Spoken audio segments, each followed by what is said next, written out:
Bwana Yesu asifiwe, mtu wa Mungu. Ni kusalimu kwa jina lipitalo majina yote, jina la Yesu Kristo mwana wa Mungu aliye hai. Ni mimi ndugu yako Madam Komba kutoka kwa Pastor na Bishop Anton Michael Asenga. Ndugu, ningependa nishare na wewe kitu hiki cha kibiblia kutoka kwenye kitabu cha Ayubu.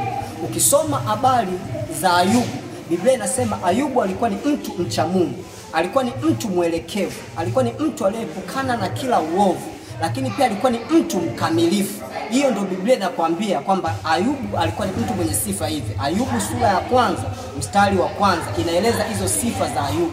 Manake katika hizo tabia zake nzuri, katika hizo wingi wa hizo tabia zake njema na kuwa na kibali mbele za Mungu kama mtu mchaji wa Mungu na mtakatifu na mkamilifu wa Mungu, Ayubu pia kitu kimoja hapa, manake aliweza kushinda hata roho ya uzinzi, roho ya zinaa, roho ya kutamani zinaa ambayo inawapiga watu wengi na wanadhani ni roho ambayo haiwezekani kuepukika. Ayubu alifanyaje mpaka akawa na sifa kama hizo mbele za Mungu? Akawa na sifa za kuto hata kuzini, kuto kudondoka kwenye zinaa.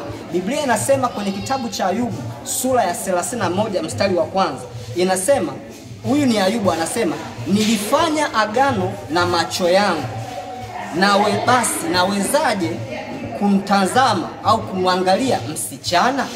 Ayubu anasema alifanya agano na macho yake, basi anawezaje kumtazama msichana au anawezaje kumwangalia msichana? Kumbe Ayubu kitu ambacho kilimsaidia aweze kushinda roho ya uzinzi, roho ya uasherati, Ayubu alikuwa ni mtu ambaye hana macho ya kutazama wasichana, hana macho ya kutazama wasichana.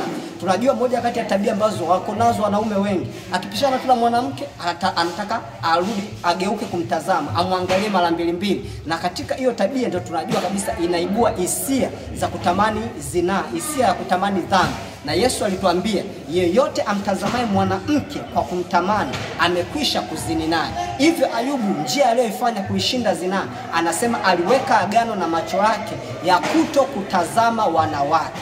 Nini nataka tujifunze kwenye iko ili kuweza kuivunja roho ya zinaa, roho ya tamaa ya uzinzi kwenye mioyo yetu? Yamkini unaweza usifanye kama hiki kitu alichokifanya Ayubu, au utaona ni kitu kigumu sana kukifanya kitu kama hiki alichokifanya Ayubu. Lakini njia nzuri na kushauri ili uweze kuwa safi ndani yako na usinajisike na uwe mtu mkamilifu kama Ayubu, vizuri ukatafuta nguvu ya Roho Mtakatifu, iutengeneze utu wako wa ndani, uitengeneze nafsi yako, itengeneze moyo wako. Roho Mtakatifu ana uwezo wa kutengeneza nafsi zetu, mioyo yetu ikawa mielekevu mbele za Mungu na kuwa watu wakamilifu.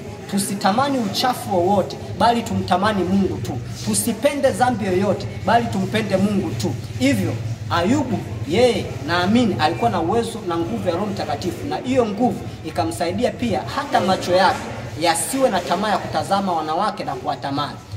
Tamani upate nguvu ya Roho Mtakatifu ikusaidie kushinda uovu. Mungu wa mbinguni akubariki. Amen.